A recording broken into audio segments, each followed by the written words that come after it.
Hello and welcome back to the In Your Mind podcast. Today we're going to be going over some of the books that we've read recently and some of the points that we've really found the most interesting as well. So, Brendan, what are you currently reading? I'm reading Influence. It's a book about persuasion. No, it's down there. Influence? The psychology of persuasion, yeah. Have you learned anything so far? Yeah, a lot of how our general thought mechanisms work. They call it the click-whir response in the book, where if something happens, we kind of automatically go into a set of behaviors that have been conditioned into us by, either how society has been built or how we've learnt over our life. And how people can be persuaded to do things they otherwise wouldn't want to and be compliant in situations where they think they wouldn't. We've all been in situations where something's happened and then after the fact we're like, I don't even understand why I did that. Thinking about it, that's not something I would do. But there had been some trigger that had, put you into that action or cause you to do something that you wouldn't normally. And you've been reading that book a little bit differently as well to previous ways. Did you want to speak about how you've been intaking your information? Yeah, I've just been reading it and listening to the audiobook at the same time. On double speed. Yeah. And what's the purpose of that? Just gets in your brain. Yeah. You see it and you hear it. I feel like I'm an auditory learner. So I take in information better when I hear it or when someone explains something to me. So it kind of makes sense why I'm a musician and I'm on this podcast, I guess. Yeah. I listen to podcasts a lot too. Yeah. Yeah. What have you been reading? You just finished? Yeah, I just finished the 7 Habits of Highly Effective People. And that was really amazing. I think just the way in which it was delivered, the information was delivered, and that also it's such an old book. He wrote it in 1989. And Old book. I mean 30 years. 30 years compared to the ones the psychology books and stuff we're reading now and business. I don't know. It's an older one. Okay. Yeah. I mean, it's not ancient. It's not an ancient text, but it's older. Maybe even the oldest book I've read. You read a book on Buddhism. I feel like that would have been older. But it was a rewrite. I don't know. Yeah. So it was cool to see his perspective. And he's the man who wrote it. I can't remember. Stephen Covey. Stephen Covey, yeah. So he's a very successful businessman, and he also helps kind of the structure of businesses and goes into them and will help them organize and get workers and managers to feel a sense of passion and combine.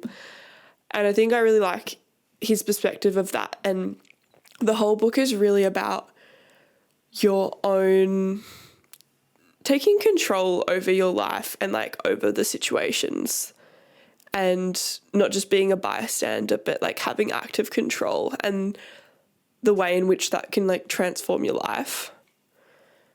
So I thought that was really cool. That was a very different book to what I've read in the past. It was cool. It's kind of business/psychology. A line that really stuck out to me was being is seeing in the human dimension, and how what we see is highly interrelated to what we are.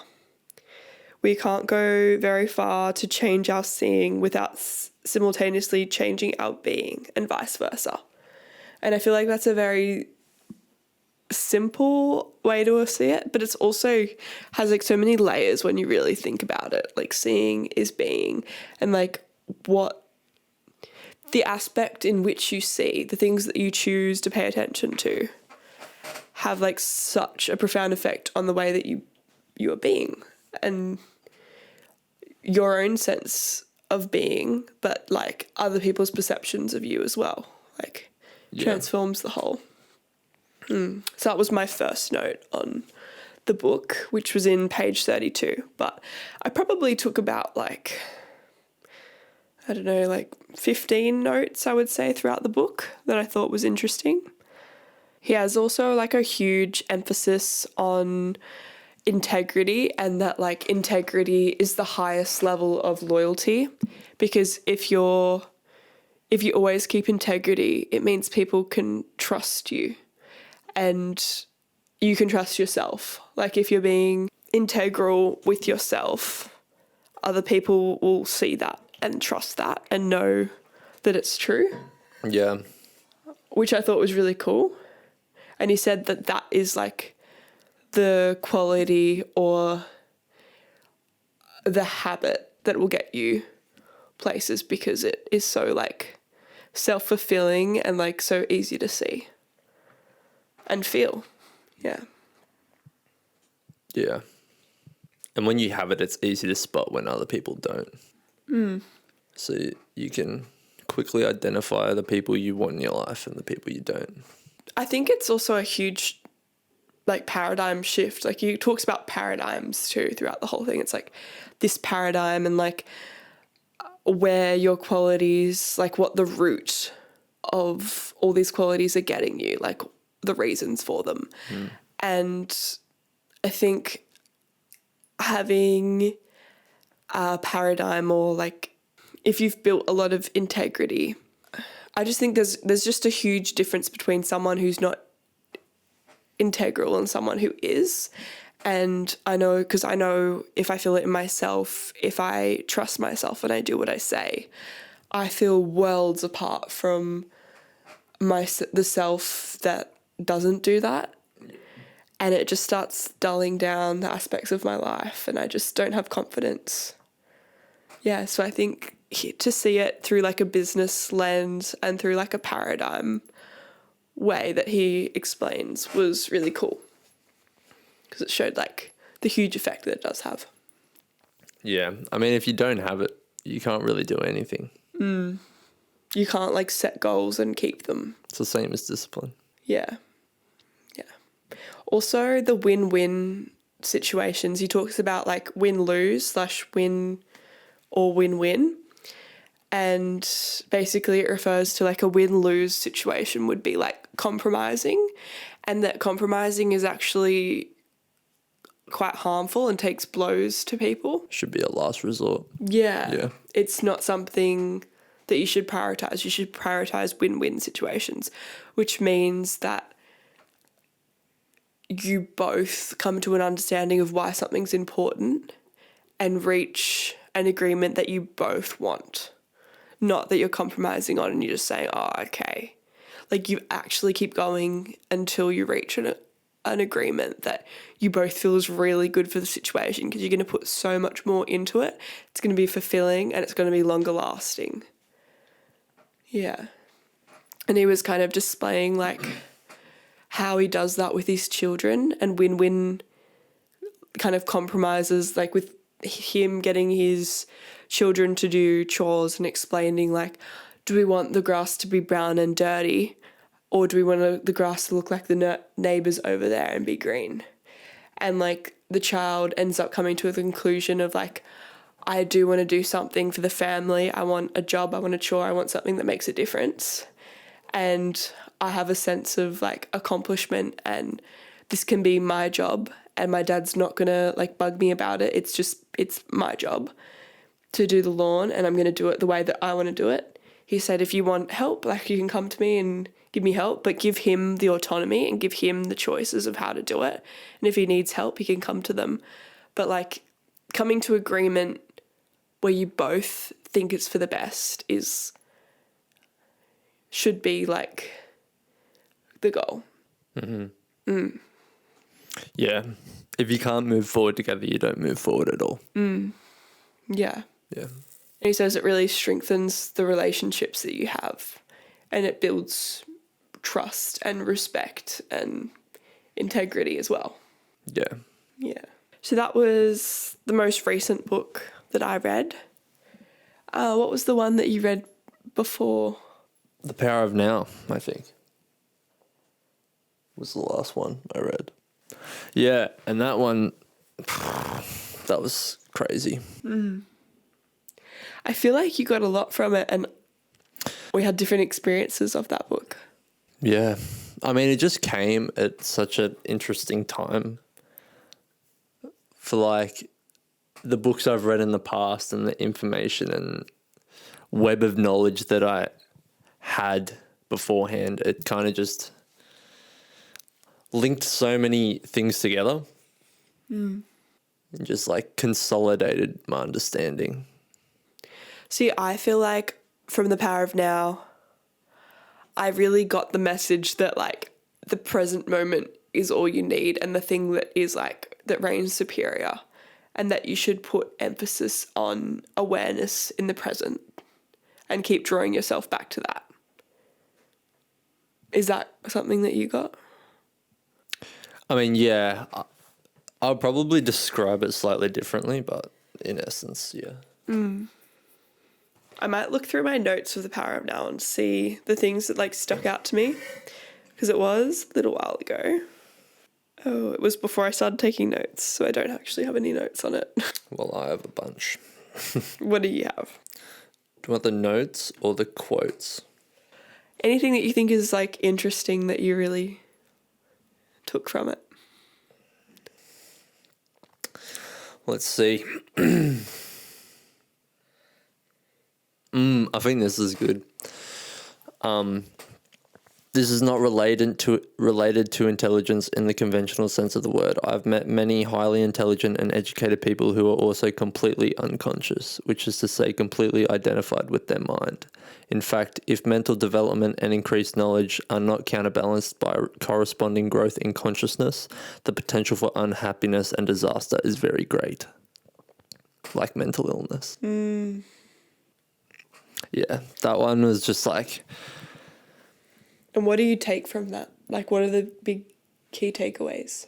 Well, it just points to me that, like, the things that go wrong, like mental illness and, like, not equipping yourself with life experience and just trying to learn everything from someone else, like becoming intelligent or book smart or whatever, is an unbalanced way to learn, and it's one side of the story. Yeah. So I feel like you can get into trouble by doing it like that. And I think when I started university, I was very much like that.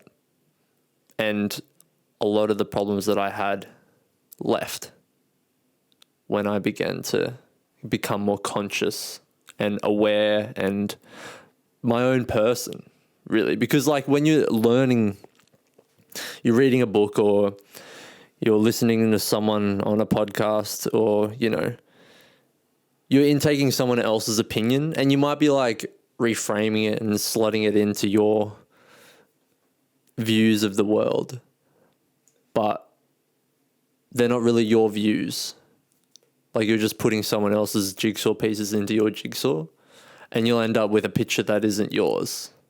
You'll end up with someone else's picture. And I feel like when shit goes wrong and you've got someone else's jigsaw, if this is making sense, in your mind of your beliefs, then you kind of disassociate and you get depressed, you feel anxious. And, you know, the way I overcame it was to find my way of viewing the world with the information that I had, but in my own way from the ground up, if that makes sense. So I don't really understand, because like what I'm understanding is previously you, like, wouldn't there be of benefit to the things that you were learning and the things that you were remembering and holding on to? Wouldn't you hold on to the things that will provide benefit because you've held on to those things that have been like large in your life or have been like prominent in your life, and there's a reason why you're latching onto that information because it like serves you best at the time?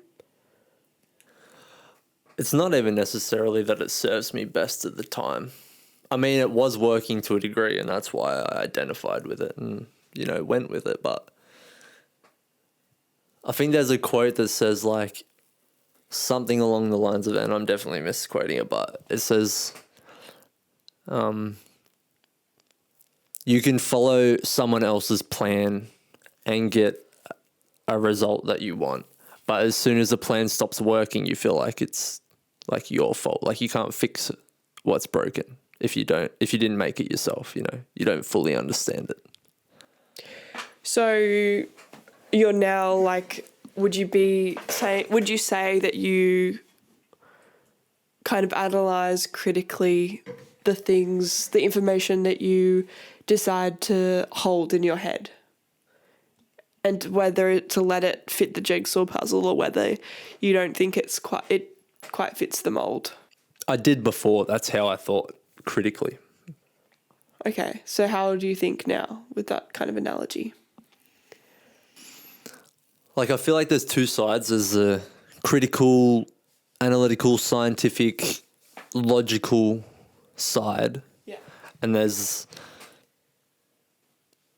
a human side that's tied in with experience and emotion to a degree and almost like divinity, if that makes sense.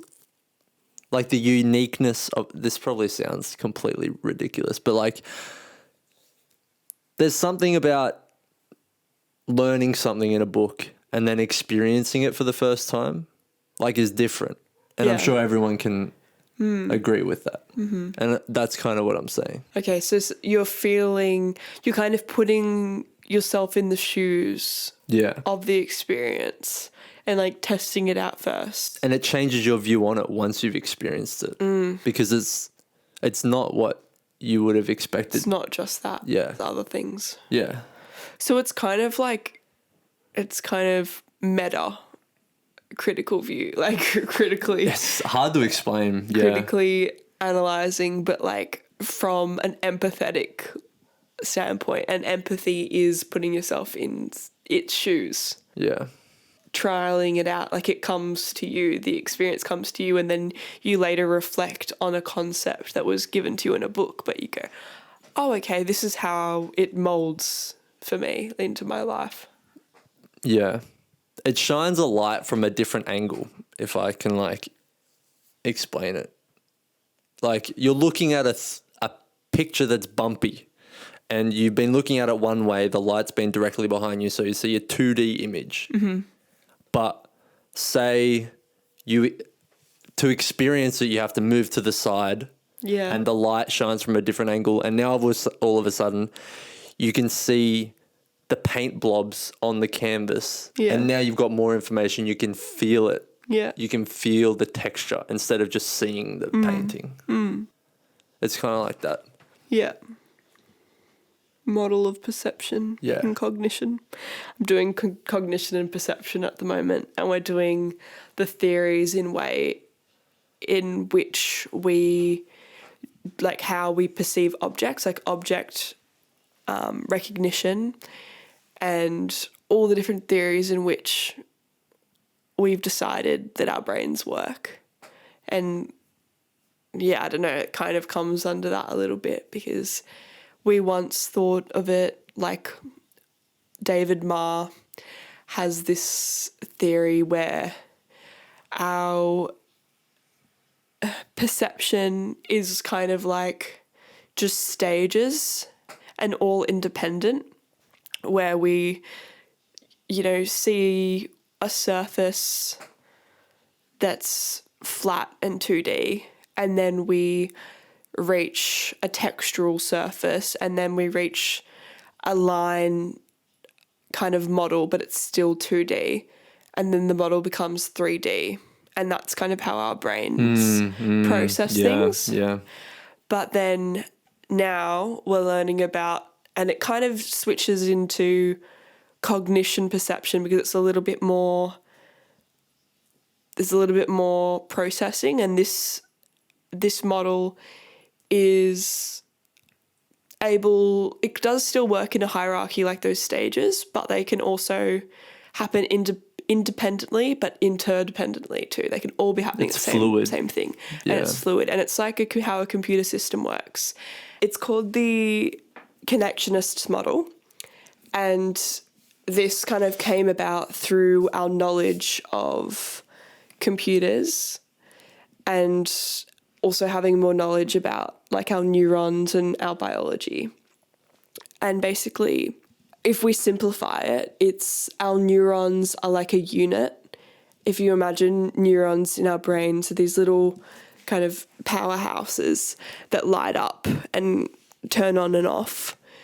Our cognition is like if we have a chair and we're looking between other chairs, we can group together everything that is a chair through the neurons that are only related to chairs, basically. Yeah.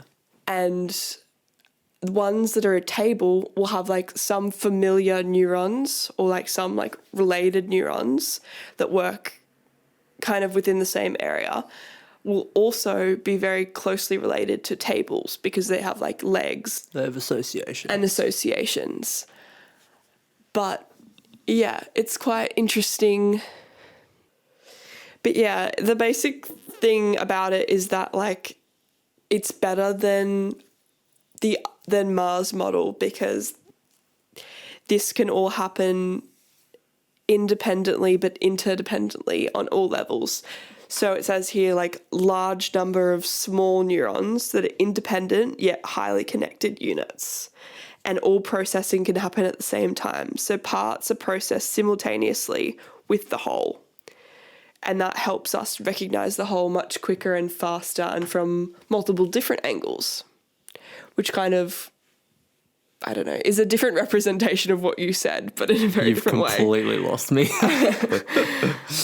Okay. Well, it just made me think about that model of, yeah, object recognition and how our brains piece together objects it's also like that with our information, or could be viewed like that. Yeah. Yeah. Little side note. Do you want another quote? Yeah. Ooh. I feel like we talk about this a lot. Illness is not the problem. You are the problem. As long as the egoic mind is in control, when you are ill or disabled, do not feel that you have failed in some way. Do not feel guilty. Do not blame life for treating you unfairly, but do not blame yourself either.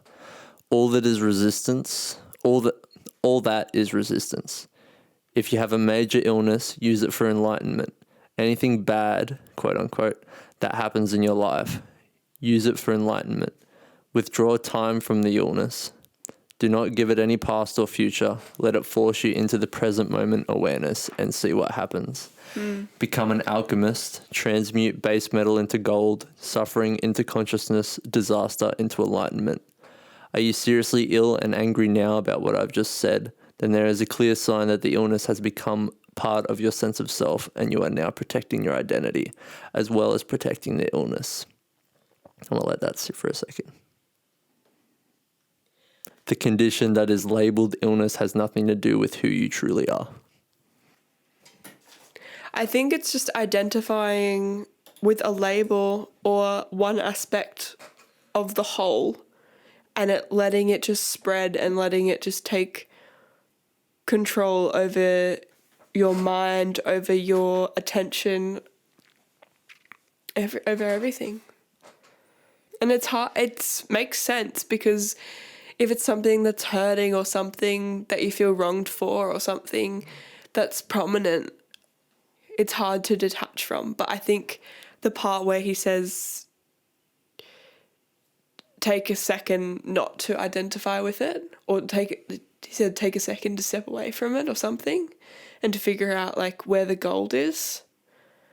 Because I feel like we all know this, but in hard times or in pain, there is suffering. Like there's always cycles, so you can always find something good in the bad. It's interesting though that he says it's the real pain or the real illness is still just being stuck in that illness or pain. Forever. Identifying with it. Yeah.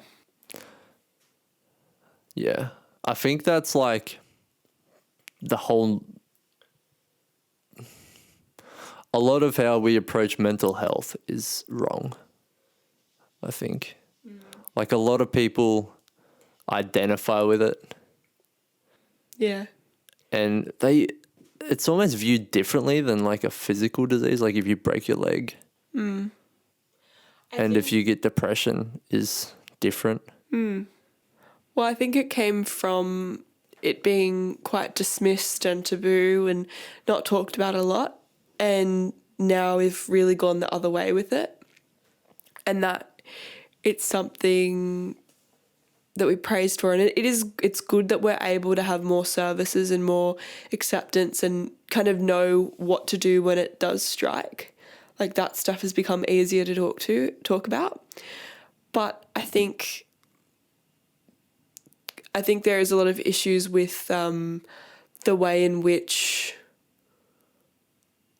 we let that information just keep running in our heads. And if we keep holding on to those things for too long, then it is hard to let go of. Yeah. And I think that's the other thing with doing like psychopathology and like learning about the DSM-5 and that kind of stuff, which it's useful and it has its purpose, but it also like has its limitations and can also hinder people's lives too with diagnoses as well as help them. And I think that is something to be very aware of too. We just identify too much with our emotions. I don't know about that. I don't know if that's a bad thing. I do. I'm going to go out and say it. You think identifying with your emotions is bad? I think we do it too much. I don't think it's bad. Okay. Different things. Yes. Yeah. I think speaking them is helpful because they can lose their power or they can inform people of where you're at. I would say the opposite.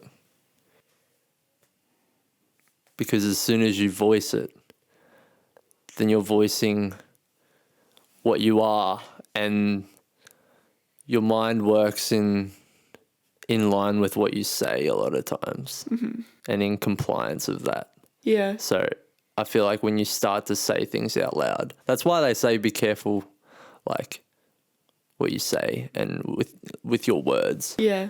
Because they're way more powerful than I think we even give them credit for. Definitely. So as soon as you start saying things, I feel like you start to act in accordance with whatever you say.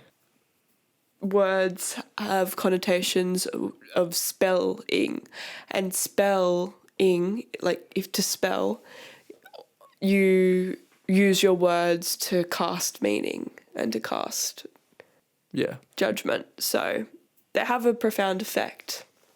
Definitely. Especially when you're talking about your state or sense of self out loud. Yeah.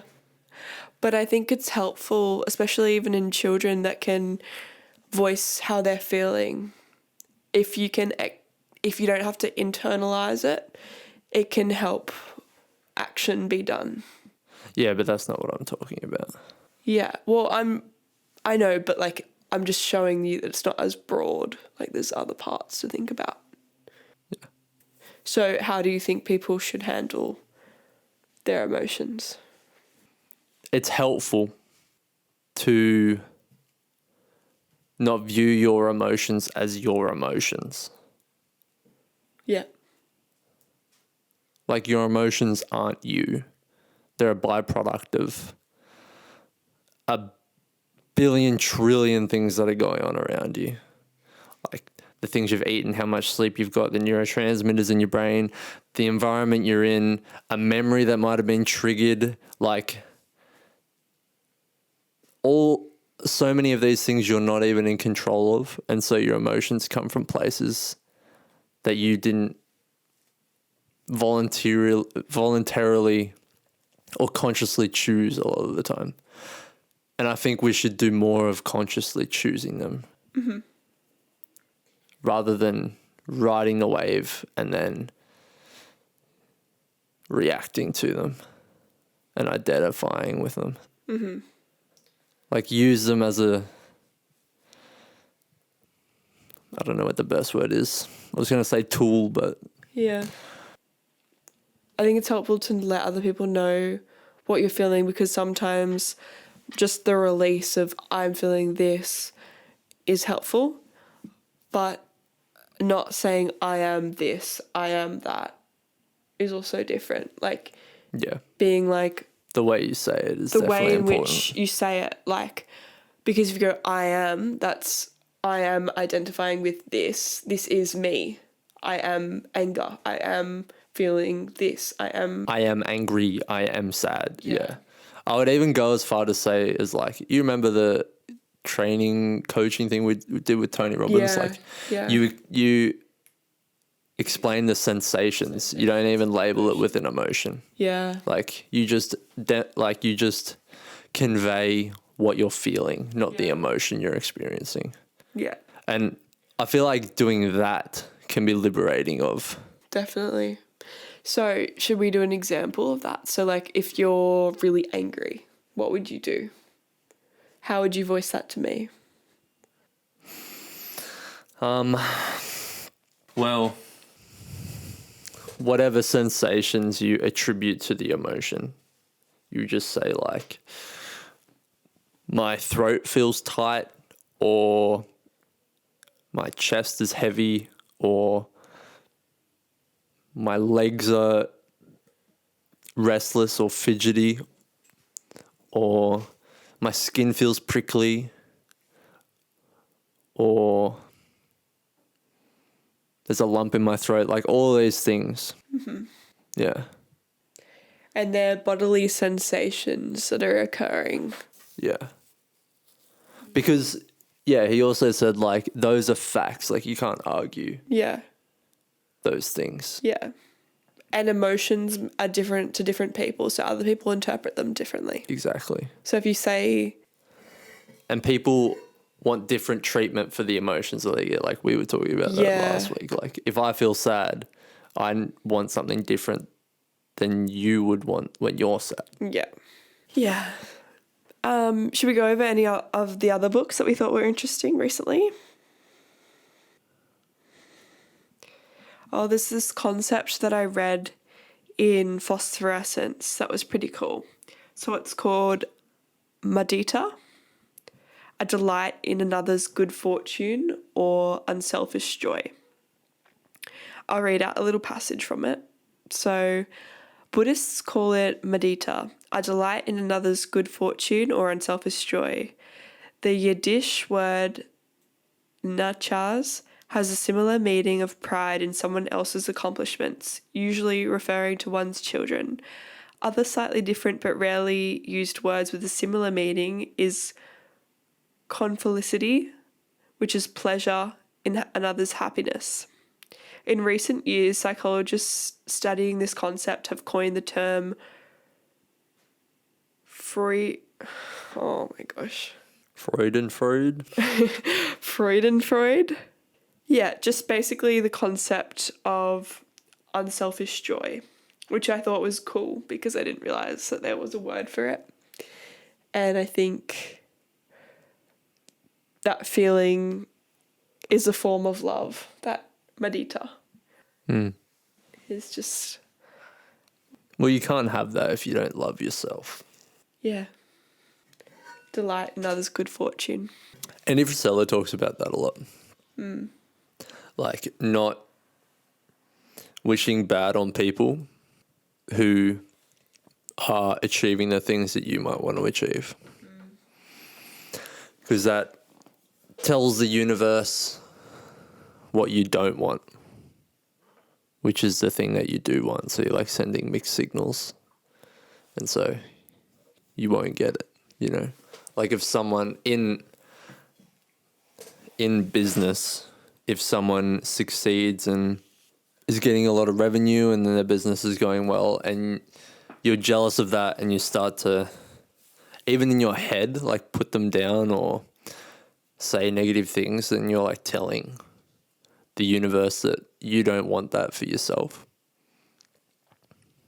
So it's very important to check yourself and always wish good for others, because I mean, we're all the same, and if you wish good for them, you wish good for yourself. What goes around comes around. Yeah. Okay, I think we'll wrap it up there. I hope you've enjoyed this episode. If you did, give it a review or share it to a friend. Thanks so much for listening. See you guys next time. Bye. Peace.